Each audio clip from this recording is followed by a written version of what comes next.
Okay, welcome. It's our Security Plus Day. We'll be talking all things Security Plus and all concepts surrounded around what you'll be seeing with this particular version of the exam.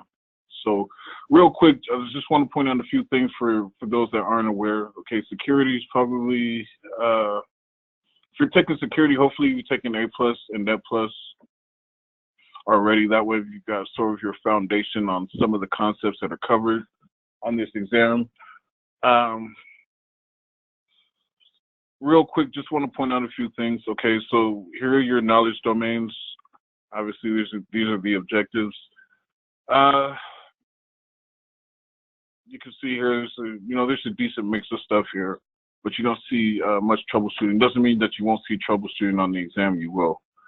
You just won't see as big of an emphasis on it as you'll see in some of the previous exams. Net plus being one, either A plus exam, you see a bit more troubleshooting on those exams.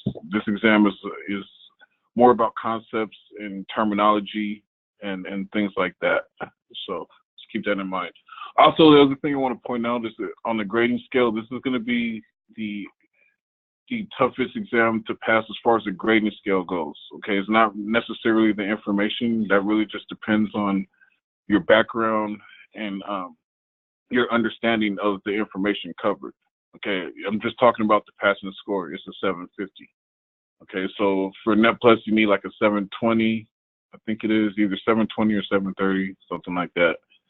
The 1002, you need 700, and the 1001, you need like a 675. So basically, as far as the passing score goes, you have to score at a higher percentage on this exam than the others. Okay, this is why some people think this exam is harder. It's not necessarily more difficult as far as the information goes, but just from a scoring aspect on the grading scale, this is what makes it a little bit more difficult to pass than the others, because you just have to hit at a higher percentage. Okay, so just keep that in mind. Any questions about this or anything I've talked about so far?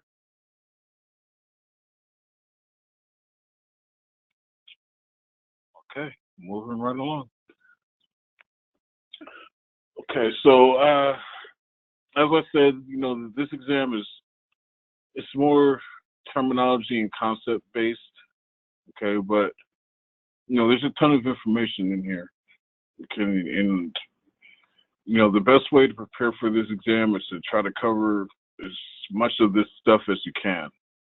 Okay, so that would be my advice, is just go through each objective, one by one, make sure that you understand what each of these sections are covering.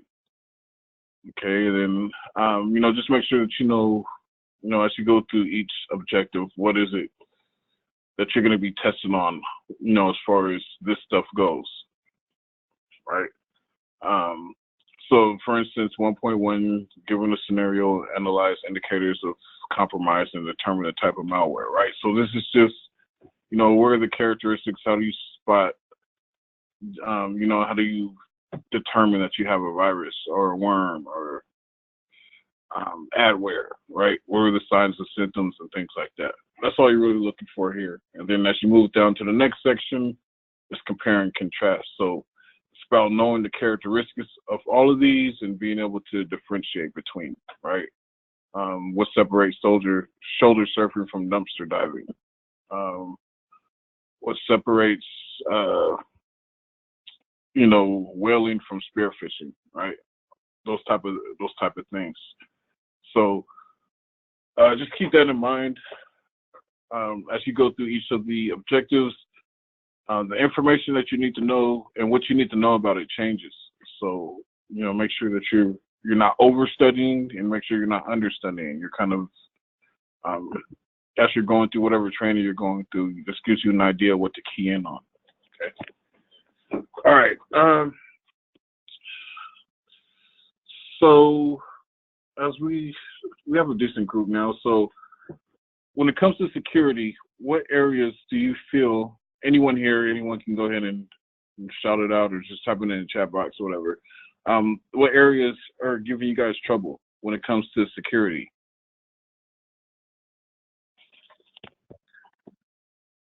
first of all, hopefully everyone here, is there anyone here that hasn't taken A plus and Net plus? Anyone here that's scheduled to take the Security Plus already? Cryptography, PKI, okay. Well, good news is this area is only 12%. So, even if you don't do too well here, you could probably squeeze by. You're not going to see a lot of it. 12% normally equates to about, like 3 or 4 questions. So,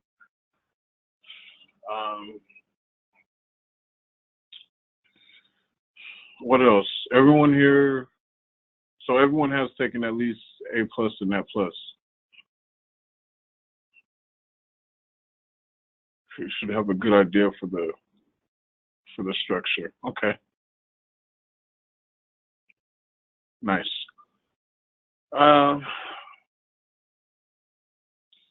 Okay, so I guess we could take a look at cryptography for a second.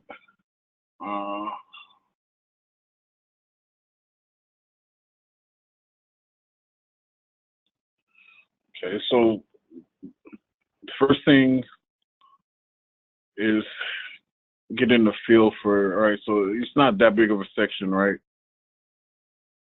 So we shouldn't see much there, right? We have 4 subsections, okay? And then when you look here, you see a couple things, right? So first, we have compare and contrast, basic concepts, okay? So it tells me they're not going too deep into detail. It's just kind of, know the, right? It's just kind of getting the feel for all of this stuff, knowing what all of this stuff is, right? Going through the stuff one by one, being able to differentiate one from the other, right?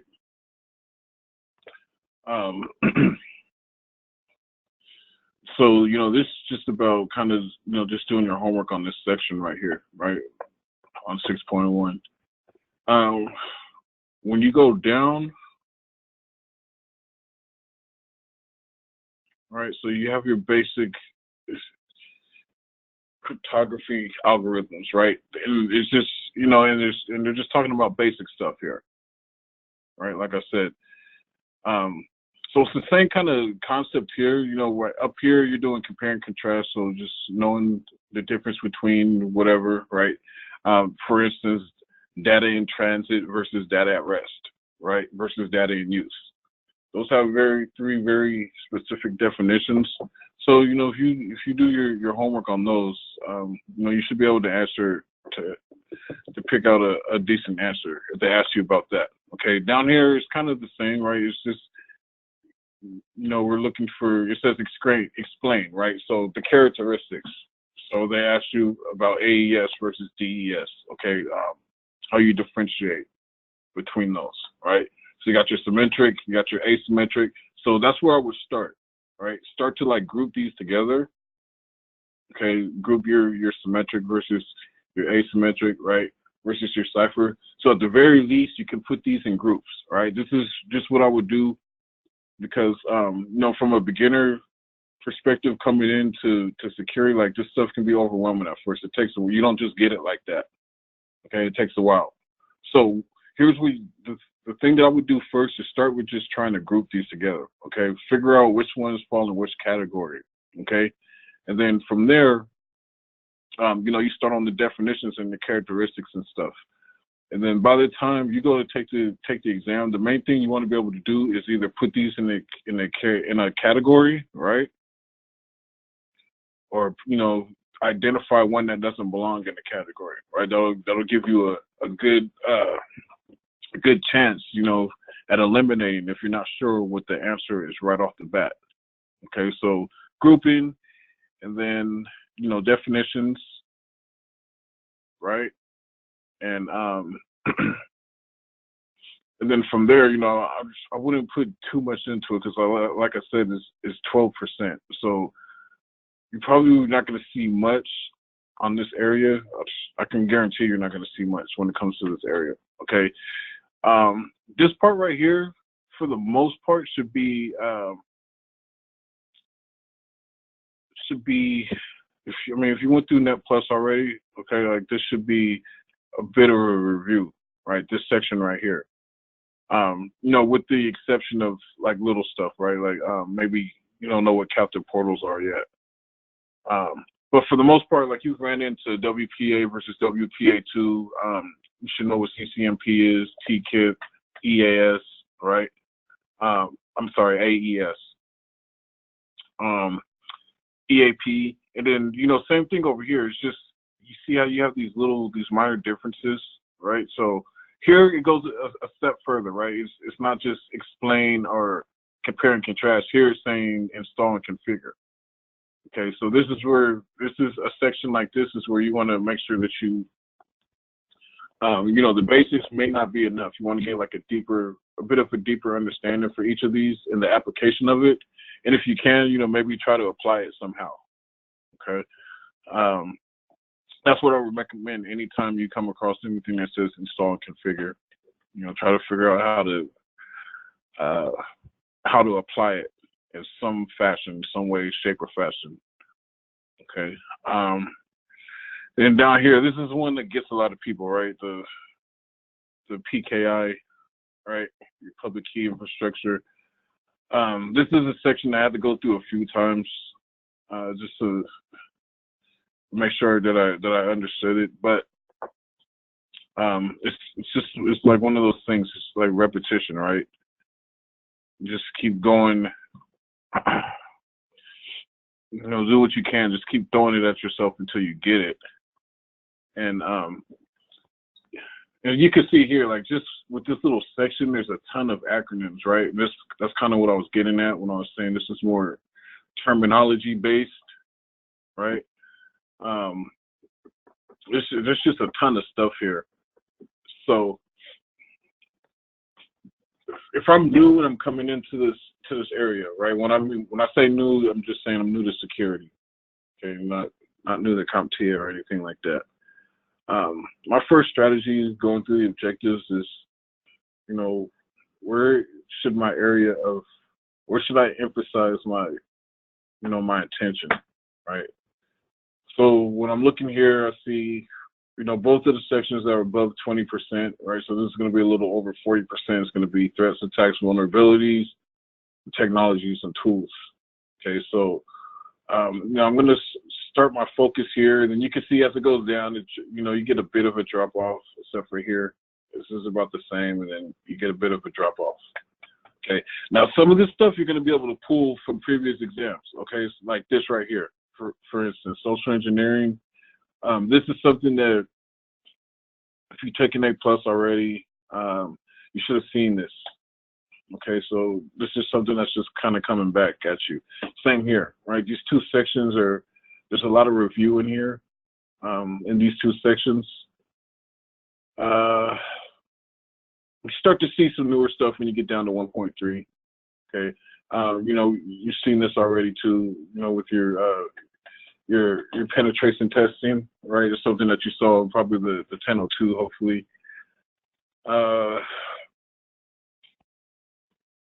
And even, this stuff right here. So, like vulnerability scanning, right? What's the difference between your IDS and your IPS? When it comes to passive versus active, right? End of life systems, beta systems. What else we got? When you get down here to technologies and tools, this first little section here, most of this you've seen already, right? Access points, load balancing, proxies. A lot of this stuff, it's just review. So it's just about solidifying it, making sure that there's not anything here that they're adding to this that maybe they didn't discuss in the previous versions.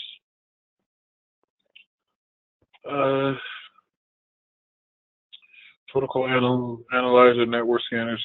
Yeah, so a lot of this stuff, this first kind of part right here should be a bit of review, which is good because, like I said, about 40%, a little over 40%, right? It's going to cover just the stuff that you've probably seen before. Hopefully, you still remember. You didn't just data dump everything because a lot of this stuff, you did see before. when you get down to 3, yeah, right. So you start going into tunneling and stuff, and security device technology placement sensors. So yeah, right. So this is where you start to get into some of the newer stuff, and mixed in is some stuff that you've seen too, right? But for the most part, you're starting to see some of that security stuff. Yeah, even down here, like your TPM, implement secure systems designs. Yeah, sandbox. Yeah, so 3 is where you're going to start to see some of the newer and go into a little bit more detail with some of the stuff that you've seen before as well. Okay, so be prepared for that. Kelly is right. It is overwhelming. It's just a lot.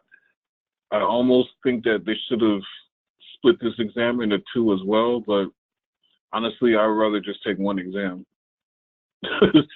So, with A plus, I'd rather just take 1 exam to get certified than have to take 2 different objective sets. But this is one of those exams that it could easily have been split into 2. There's a ton of information here. So,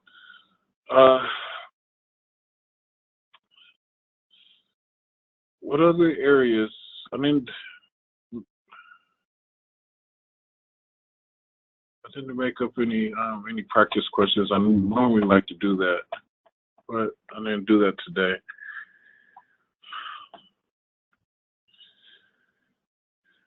Yeah, it wouldn't be too nice if you had to take 2 of these. I definitely agree. Okay. Multi-factor authentication. Hopefully that's something everyone gets. Because you continue to see it, right? You start to see it in A plus, the 1002, and it's something that carries over. Okay, so just make sure that you're up to par on that. This is pretty self-explanatory when it's talking about something you have, something you know, something you are, something you do. For some reason, I continue to see that on the exams that I take. So just make sure that you are good to go there. Single sign-on. Your acronyms. Make sure you know your acronyms. There's a huge list at the bottom. Exam tomorrow morning.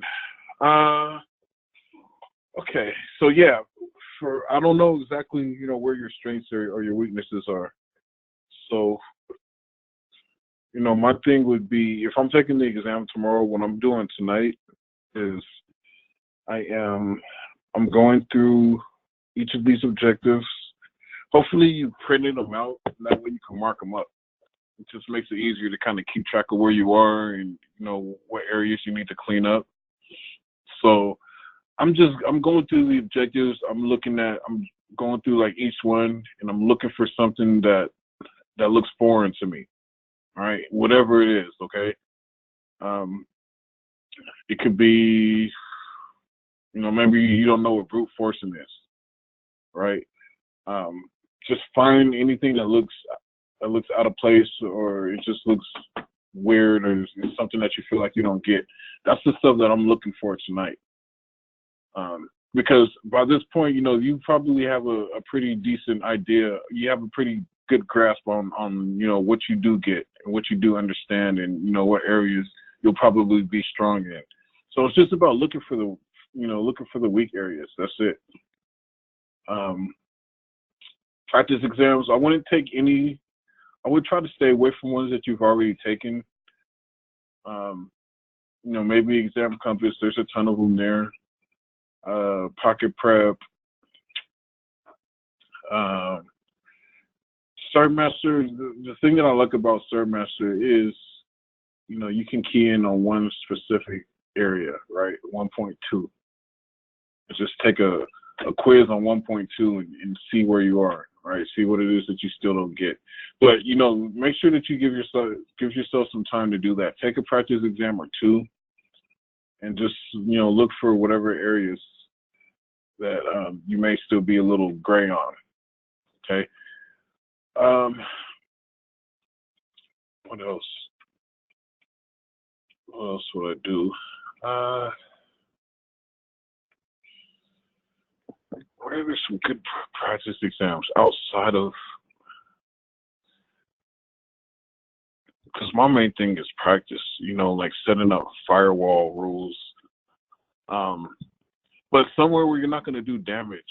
I mean, you can easily go to your firewall and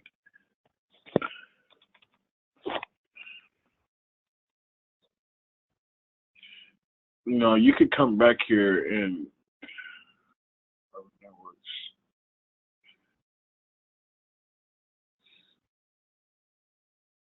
you can just kind of get a feel for what it looks like back here. If you haven't done that yet, do that. I'm not saying that you have to make any changes, but just come back here and get a feel for what's back here. What options do I have? What type of things can I do? What type of rules do I have set up already? Right? Things like that, because output is one of the things that gets a lot of people. They go and they take the exam, and then they'll get some output and be asked to interpret it. And since they've never looked at it before, it's their first time seeing it, they have no clue what they're looking at most of the time. It just throws you off. So you know what? I can't say, because I didn't use U Certified to prepare for my last Security Plus exam. It's been I think 2.5 years since I've taken Sec Plus. So, and I didn't use U Certified to prepare for it. So I can't say if it helps or not. Personally, I've got mixed responses from other students. Some students like it, some students don't. But I can tell you this: what it's going to do is it's going to give you stuff like this. It's going to give you activities to do. And if there's any activity there where it has you doing something that you haven't done before, then it's going to help. Okay, I mean, flat out. If you see it on the exam, and it's something that you can remember back to, something that you've done, you have a lot better chance of answering that question right, or at least feeling comfortable.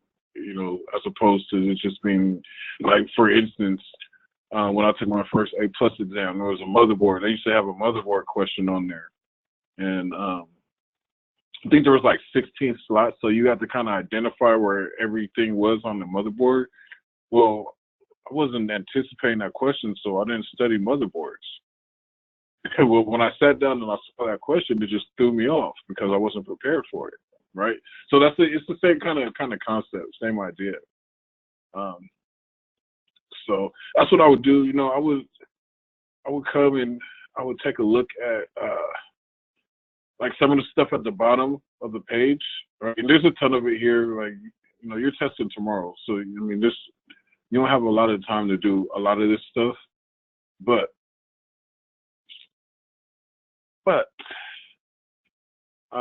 there's a few things that you can do, right? So, like Wireshark, you can play around with Wireshark, get a feel for what it looks like.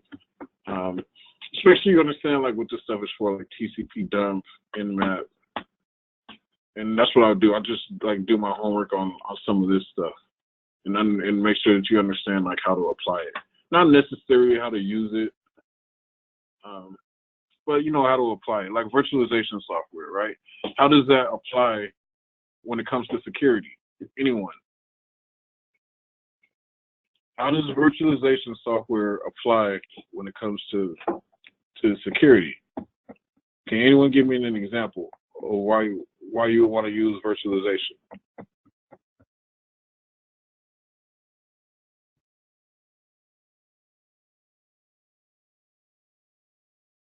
Hi, No Tristan. one? Yeah, it's JD. JD Cox. Hey, Um, JD. uh, why you want to use virtualization for security? You said. Yeah. Because I would say that virtualization for security is just because you could be able to place a IPsec on it. Am I tunneling? Well, I'm saying Think more is simple. it's more simple than what's that called? Dang it. Shoot.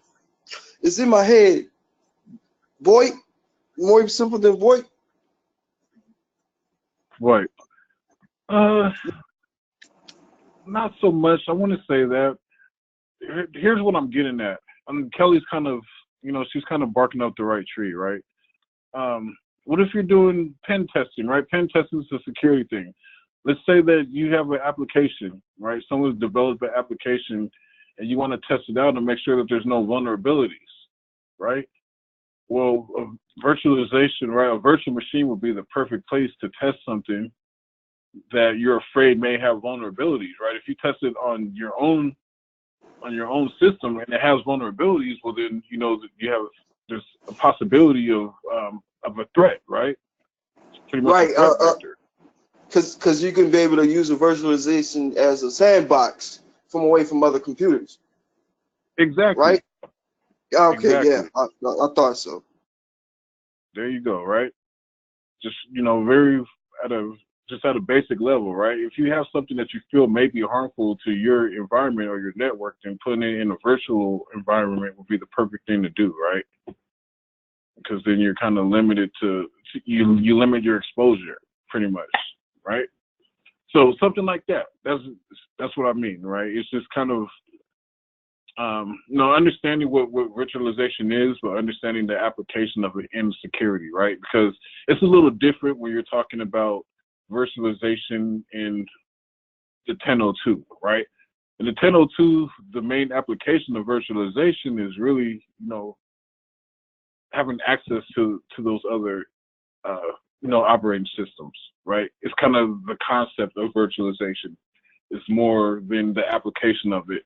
In this particular exam, it's more about the application of it, right? So, or how you use it, what you would use it for, right? How does it benefit you in a security environment, right? So that's what I mean. Okay, it's not about being an expert on all of this stuff. It's just kind of about knowing, which, the concept behind the stuff, right? Just kind of the basic stuff. What would I use this for, right? What am I using TCP dump for, or can enable, right? So, and then, they have the tools here just so you can get familiar with them. But like I said, it's mainly just about knowing, where you're going to, where these fit in what you're trying to do, right? Which situations and scenarios do each of these apply in? All right, so that's what I would do. Kelly is just kind of start at the top, go through each one, do each objective, and look for any weak areas. Okay, if it's PKI and cryptography, that's where I would be spending some time tonight.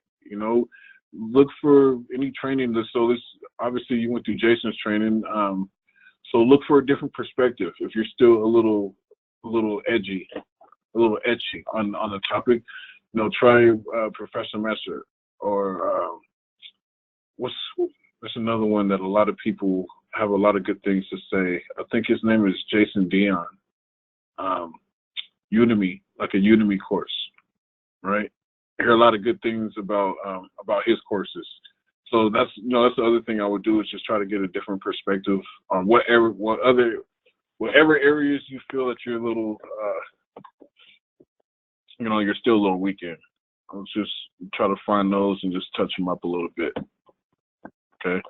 And the other thing is, don't burn yourself out. It's easy to do. It's real easy to do. If you stay up all night trying to study and stuff, it's easy to burn yourself out. Make sure you get a good night's sleep. Get up, get yourself a good breakfast before you go in. So, and try to go in as clear-minded and relaxed as possible. I know it's easier said than done. Definitely. But you know, that's what I try to do each and every time I have an exam. Um, you know, I'm not by any means a whiz kid or anything. So when I go to take these exams, I'm probably just as nervous as you guys are. You know, it's just I have a little bit more experience taking them. Right, this isn't my first rodeo, so I kind of have a lot. I have a lot more perspective when it comes to what to expect on these exams, right, than I did when I was in your shoes. But you know, for the most part, you know, I'm no different than you guys when I'm taking these exams. I'm nervous when I sit down, and I'm nervous before I hit the end button. You know, so. But yeah, I mean that's always my strategy. Every single exam that I take is it's the same thing. I approach them the same way. So I know there's so many more acronyms on this exam than you typically see on the other ones. This one is just jam packed full of them. They're all over the place. Which makes it, you know, it makes it a pain because you have to try to figure out what all of these are, and you have to be able to differentiate between them and categorize them, and you know, it's hard enough as it is. But okay, let's see if I can find an activity to do. Let's use my hands-on simulator here.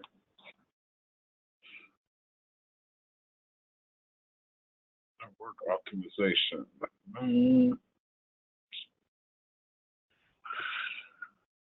Hit the security section. Configuring port security.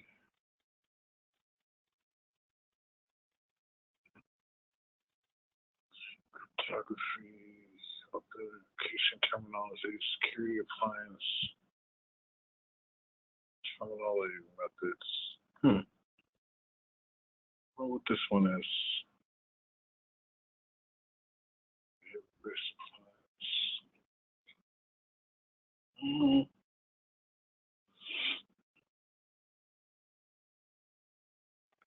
Security update space. Guess we could try this one. It's important to know this stuff. So, all right. Well, let's take a look. Let's do this one together. See how many we can get right. If there are no, unless there's a specific topic that someone wants me to cover. Everyone's pretty quiet right now, so let me see.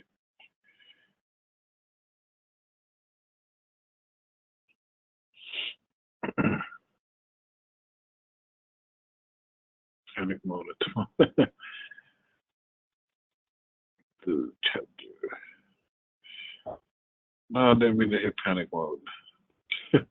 You said the book does a good job of explaining what chapter 10.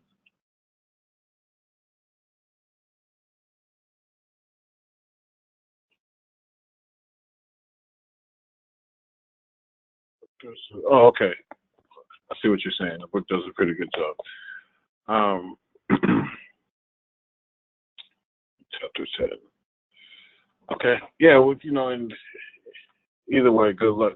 Make sure you give me a call if you need anything. We'll be here. Asymmetric and symmetric keys. Where are it's a lot of terms. Yeah, it's a ton. I can see why it took you 3 hours. Definitely. Okay. So let's take a look at this. This is security appliance terminology. Security appliance terminology and methods. Okay, so let's see what we have here.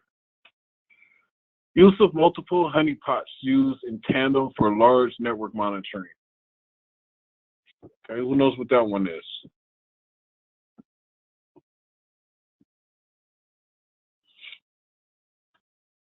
Funny that. Yeah, right. Sounds about right. It's not a honeypot because it's more honeypots. Nothing else here really fits unless you don't know what this is. So yeah, It'll be a honey net. Okay. All right. What's used to attract, detect, and counteract uninvited intrusions into information networks?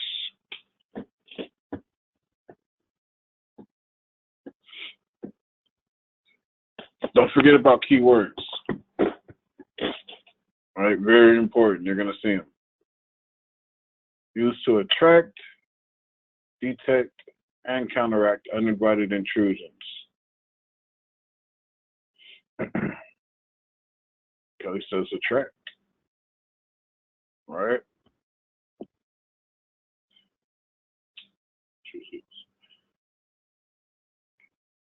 Anyone else? Honeypot. Honeypot. It's like I'm everyone. sorry, Tristan, I'm driving, so that's why I'm not really able to interact too much. Oh, no worries. No worries at all. Main thing is I just want to make sure everyone gets this stuff. So even if you're just sitting there listening, that's fine. Right? Yeah, your keyword here is attract, right? It's a honeypot. You're trying to attract something. So that's definitely going to be your honeypot, right? Not only attract, but detect and counteract, right? It's important.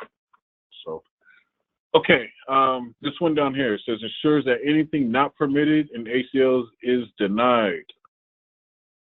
Who knows what that one is? We were just talking about this, I think, like last week or the week before. I know we were just talking about it not too long ago. Anyone know? Anyone besides Kelly? Kelly knows them all. I expect you to do well. Yeah, so this is more of a, you'll see this a little bit more as you move forward past, we really only touch on it in Net Plus. When you get to Cisco, you kind of understand it a bit more because you get into configuring ACLs and applying them, and it's very important that you do not forget about the implicit deny. Right? Very important because it's going to deny everyone, right?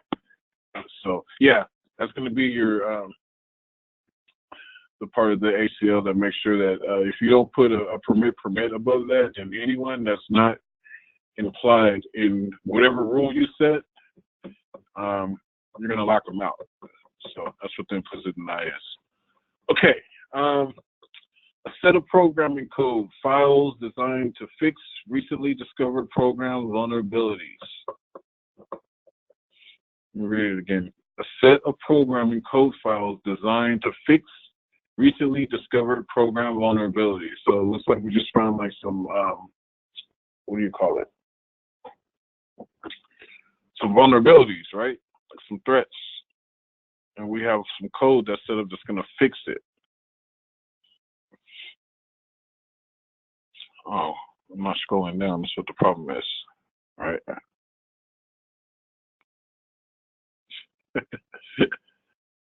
I know a lot of prayer. Yeah, trust me, we all do, Kelly.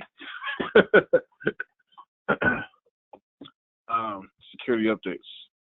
Yeah, it's pretty simple, right? Simply put, if you think about it, we're just looking for, we found some vulnerabilities and we're patching them up, right? It's kind of another word for like a patch, right? Security update, same concept. Let's see, what else? Okay, we have a packet filter based on matching data in packet header fields as defined in a security policy.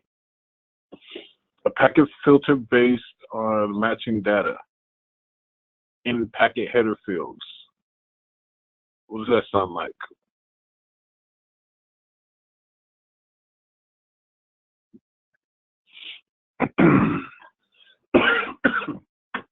Imagine you're at the exam now and they're asking you this.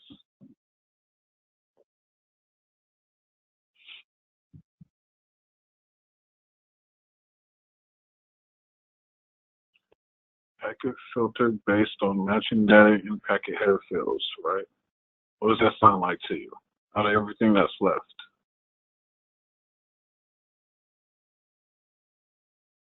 Signature based.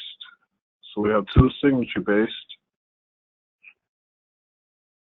Any others?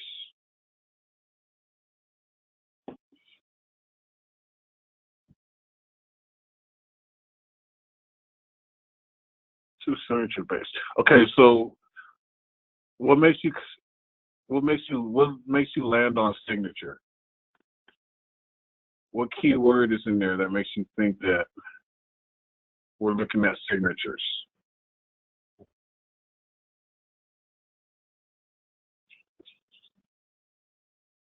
Filter matching data, right? Matching.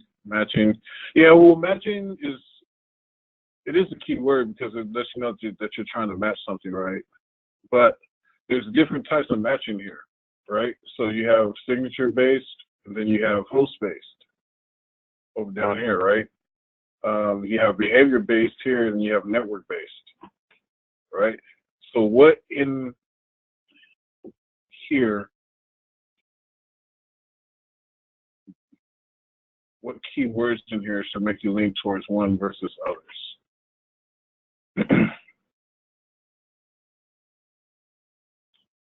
Use of attack mitigation at the workstation. So, okay, well, I'm going too far. Filter matching. Okay, hold on. Let me stay with you guys here. Define packets would involve IP, so network based. Ah, see? Someone found a key word, right? When you think of packets, right? That's why I was asking if everyone here hopefully is taking at least Net Plus, right?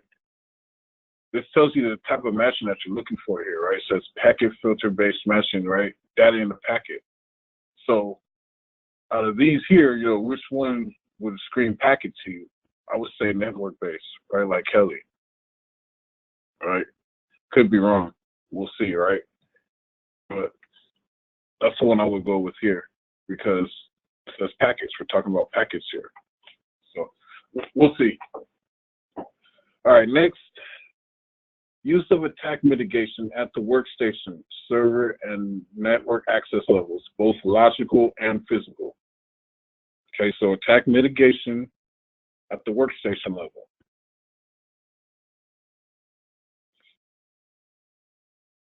Both logical and physical. Access host.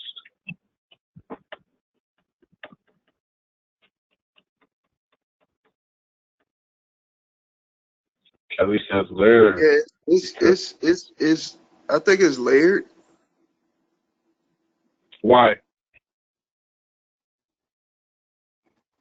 Because you do some application at the workstation, server, network, and access levels. That's both logical and that's like a layered, right? That's layered. It's saying you have a defense at layered and logical and physical. Logical and physical, right? Because it can't be physical security for the answer because it's telling us it's got logical in it. So it can't be just physical. It can't be physical. I think it's got to be layered defense. I agree with you. Right? So it's both logical and physical.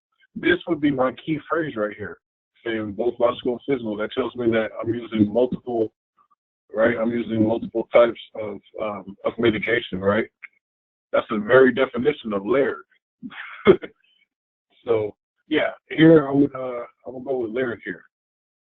All right, layered defense because one is at the workstation level, which is why I get why someone would say host, right? Host or in-station based security, something like that, right? But at the same time, you got to keep reading, right? It says and access levels, right? So you have multiple levels that you're protecting, right? And then you're protecting both logically and physically, right? So we're talking about port security and cable locks, right? Multiple layers of defense, and that's where you're going to get layered defense. Good job, guys. Good job.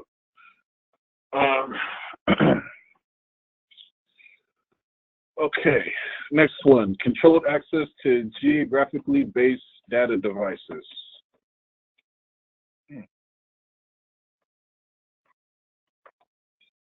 Controlled access to geographically based data devices. Who knows what this one is?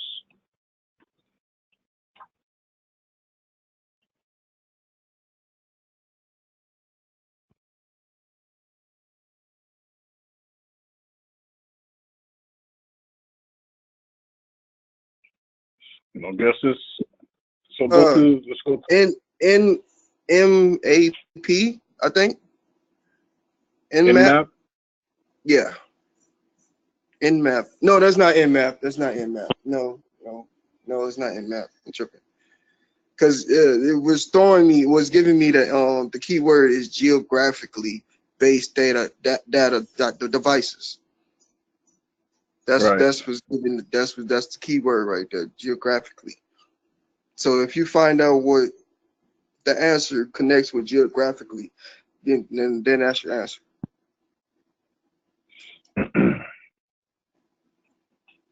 Because I'm thinking Nmap, but I don't think it's Nmap. Well, you have to know what Nmap is. Yeah, I'd have to know what Nmap is. You're right.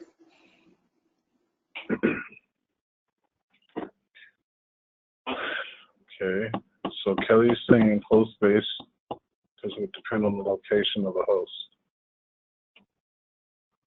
Okay. What else? Or physical. Okay, so we got different answers here. Nice. Okay. Locks on doors, control access to geographically based data devices, right? Yeah, I mean, there's a few things here, right? Host space, I don't know if I would say host space security. That's more like your, you have a, like port security, right? You have a switch and you configure port security on it, right? So that's kind of, or like an IPS or something like that, right? Behavior based, it's gonna have a different definition, definitely. Signature based, definitely different, right?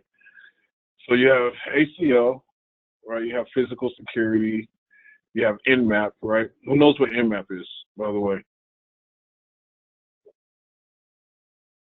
It's on the, it should be on the, what do you call it? On the objectives, right? Not the objectives, but the course notes, the study guide. It's for scanning the network. Right.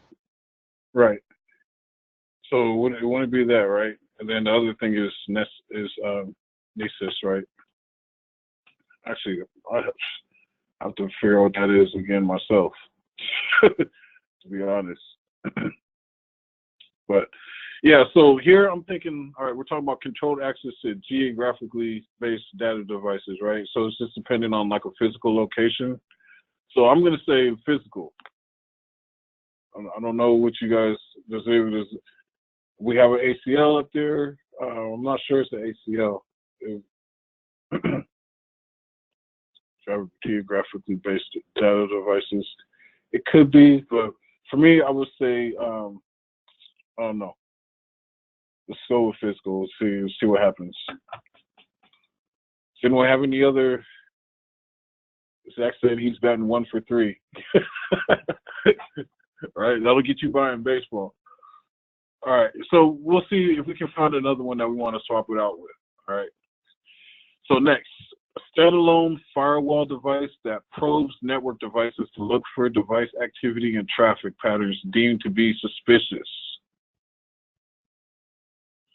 Standalone firewall device that probes network devices to look for device activity and traffic patterns deemed to be suspicious.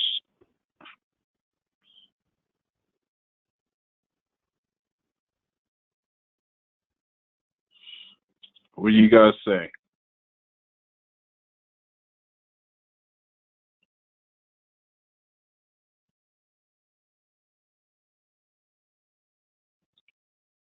Signature or behavior? Zach's saying signature or behavior. Okay. Remember, it has to be a why. If you're going to guess for a reason, right? Standalone. All right. So standalone device that probes the network. It probes network devices, right? To look for a device. It looks for device activity and traffic patterns deemed to be suspicious.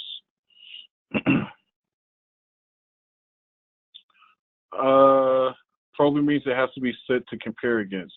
No, probing is just kind of looking, right? Probing is assessing, looking, right? To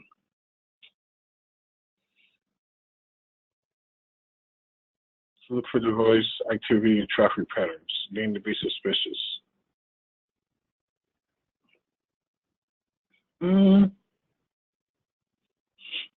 No guesses?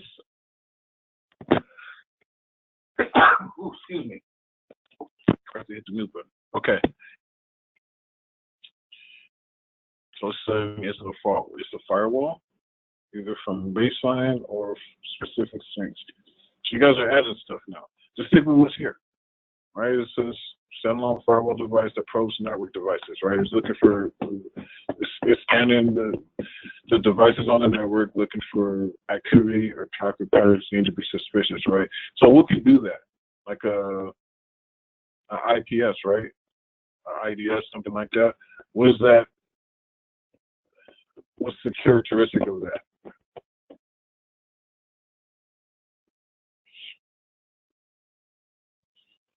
This is more IDS, right? Because it doesn't say that it stops it. It just says that it looks for it, right? It looks for device activity and traffic patterns deemed to be suspicious.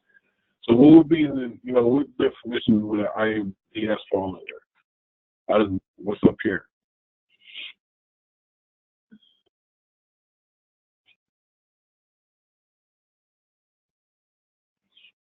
No guesses? That would be host-based, right?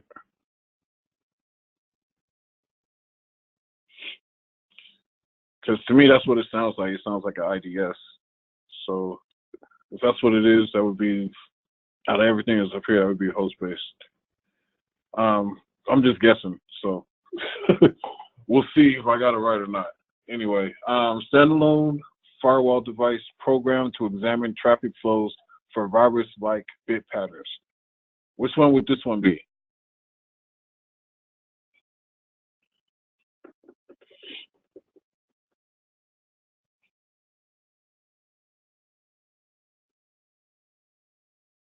So this one, we're looking for viruses. How do you identify a virus? Does anyone know how viruses are defined or how they're identified?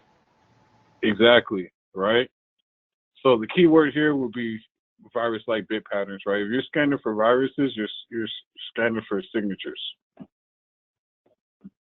Okay. Next, dedicated network intrusion system for detection of threats and attacks, often in real time.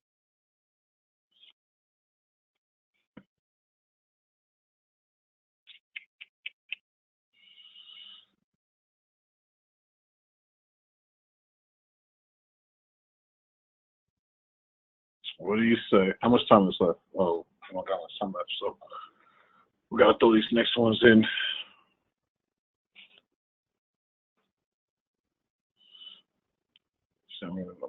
Network.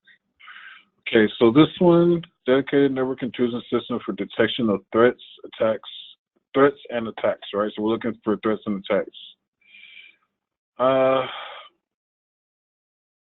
ACL. Someone says ACL. He says he's 1 for 5 now. Maybe, maybe not.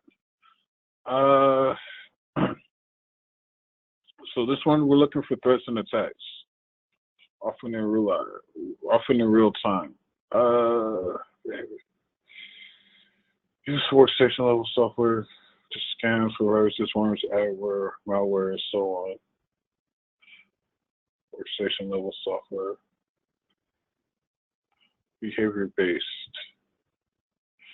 Professional level network scanner for examining open ports and other network vulnerabilities. Shanice's open port scans. Okay, so look, let's do this. All right. Open source scanning tool for discovering hosts with open port services on the network, right? NetMap. Professional level network scanner for examining open ports and other network vulnerabilities. Shanice's.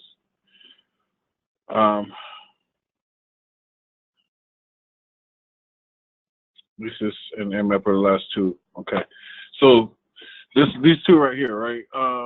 Use of workstation level software to scan for viruses, worms, adware, malware, and so on. One of these we got wrong for sure because I don't see ACL anywhere. Dedicated network intrusion system for detection of threats and attacks, often in real time. Behavior-based. If anything, would have to be this one. I almost want to swap these two. This one and this one, the host-based and the behavior-based. Host network devices to look for any to the host-based, behavior-based.